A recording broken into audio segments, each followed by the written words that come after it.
Francesco Federighi, Futura Chiavi Cavalieri, 2:2:53, suo passaggio ai 200 metri.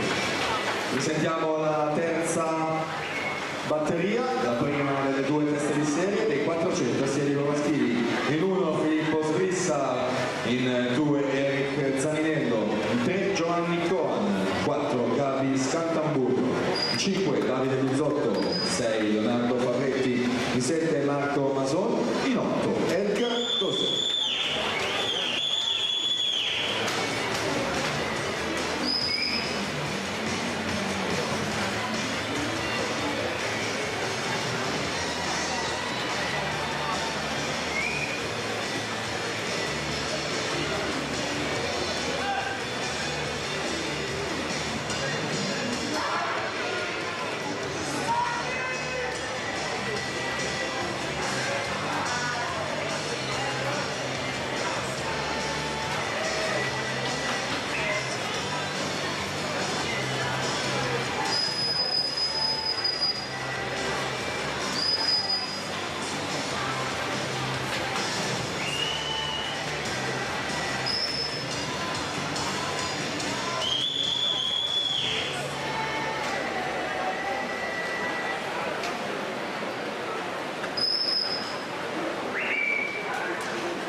Siamo agli ultimi metri con Francesco Federighi in corsia 4, atleta del 98, va a concludere questa prova, si aggiudica la batteria 2 in 4:09:53.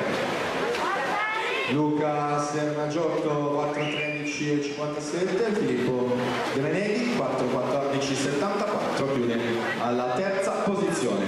E dunque alla partenza ci siamo con la terza